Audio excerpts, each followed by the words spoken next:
everyone. This is Outnumbered. I'm Kayleigh McEnany, here with my co-hosts Emily Campagno and Harris Faulkner. Also joining us, Fox Business anchor and co-host of The Bottom Line, Dagan McDowell, and Veterans on Duty chairman and former Army intelligence captain, Jeremy Hunt. We begin with this. It's been a wild morning if you've been following. President Joe Biden is challenging former President Donald Trump to a debate. Donald Trump lost 2 debates to me in 2020. And since then, he hadn't shown up for debate. Now he's acting like he wants to debate me again. Well, make my day, pal. I'll even do it twice. So let's pick the dates, Donald. I hear you're free on Wednesdays. Free on Wednesdays. Make my day, pal. Those are some pretty bold jabs by President Biden. But is the tough guy approach a little too ambitious for our 80-year-old commander-in-chief? He looks like he's channeling his inner Clint Eastwood. But Clint Eastwood, he is not. And by the way, it used to make beer brewed here. It is used to make the brew beer here. Oh, Earth Rider, thanks for the Great Lakes. I wonder. And then there was the time he recalled a chat from 2021 with a world leader who, wait for it, died in 1996. Right after I was elected, I went to what they call a G7 meeting, all the NATO leaders. And I sat down and I said, America's back. And Mitterrand from France looked at me and said, you know, how long are you back for? Or remember when he forgot what his job was? Well, President Harris led this effort to make things better. Well, President Joe Biden has on countless occasions become so disoriented, so lost, that he does a handshake with the air as he tries to exit the stage. It's safe to say that before he goes ahead with President Trump in a head-to-head debate, he needs to step up his game.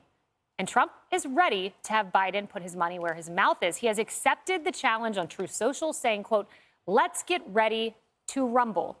Seemingly unafraid, Biden doubled down on his call for a debate with this tweet: "I've received and accepted an invitation from CNN for a debate on June 27th. Over to you, Donald. As you said, anywhere, anytime, any place." Just a little while later, Biden taunted Trump about debating again with another tweet writing, "I've also received and accepted an invitation to a debate hosted by ABC on Tuesday, September 10th. Trump says he will arrange his own transportation. I'll bring my plane too. I plan on keeping it for another 4 years." Trump has accepted both debates, saying he is looking forward to debating Biden, who he is calling the worst president in the history of the United States. Ouch. So this rollout was pre-planned, designed by the campaign. It came all before 10:30 a.m., most of it. There was the video. There was merchandise. We can pop that up free on Wednesday, so that clearly had to be planned. There was a letter to the Commission on Presidential Debates. There were the accepted invitations from CNN and ABC, all coordinated, Harris, for Trump to accept the debate on Biden's terms. Yeah, free on Wednesday T-shirts, kind of a playbook out of Michael Cohen, no? Right. Yeah, he's the merch guy. Look, I had our brain room look up some information, and I thought this was fascinating. So this was based on, remember that there were some proposed debate dates early on by the debate commission, the Presidential Debate Commission. So this is based on a September 16th date of 2024. By that date, 1 million Americans or more will have voted. By October 1st of 2024, the number of Americans who likely will have cast an early ballot will be more than 3 million, an increase of 225%. So people are asking, why are the debates so early? Because Democrats vote early. This is none of this. You're so right. None of this is by chance. Not even the dates. And I can't, we shouldn't pretend like they would have no idea that the second one would be September 10th, which is just shy of a point where we've been looking and calculating how many people would vote by the middle of September, how many people would vote. By the way, in Pennsylvania, their laws allow them to vote the earliest 50 days before the election. So you're looking at a situation where you will have had 2 debates, if they happen with Joe Biden.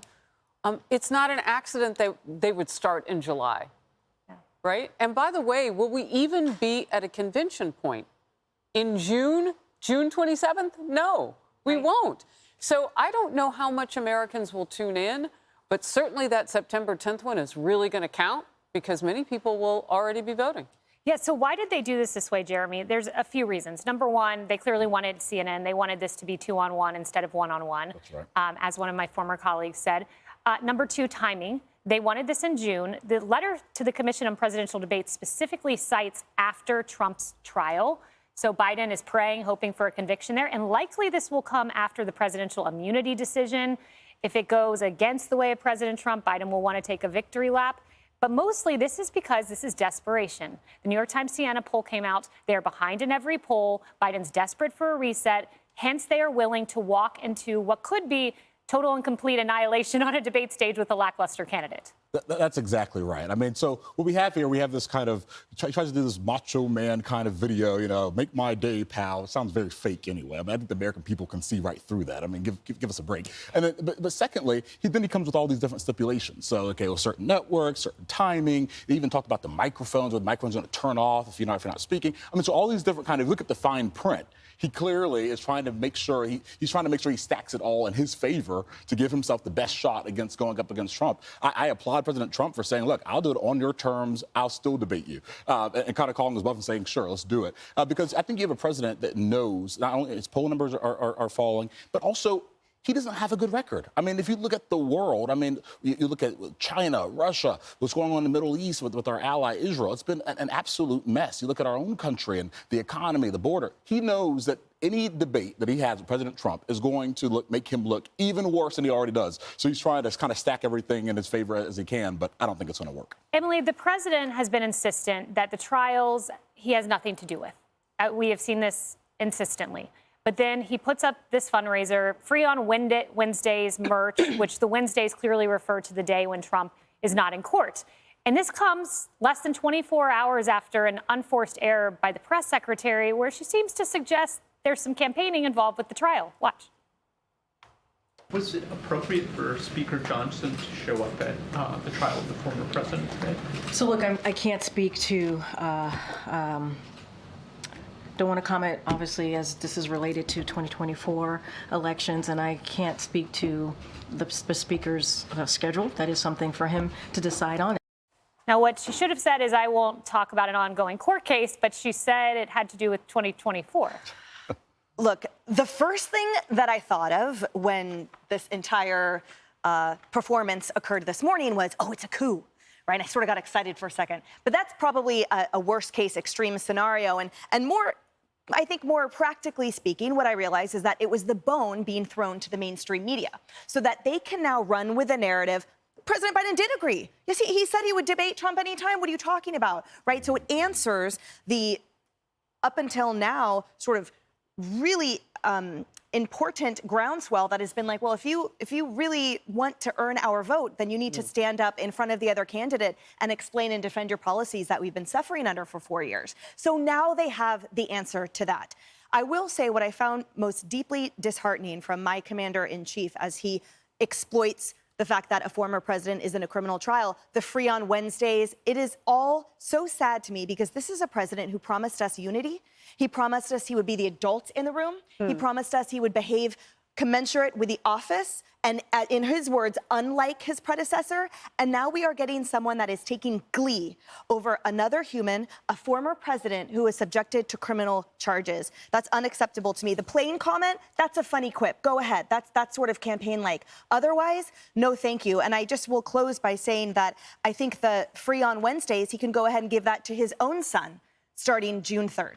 Don't throw stones. You know, well said. Dagan, the requirements that the Biden campaign put out are they want microphones that cut off.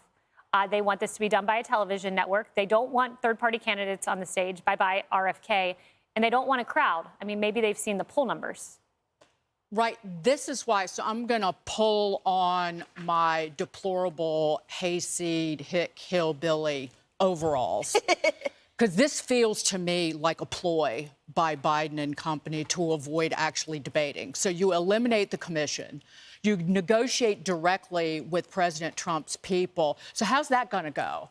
Biden and company will throw sand in the gears and claim that Trump and his team won't make a deal by making all of these demands and then some, because there's not going to be any objective third party to come out and tell the truth about what the real demands are.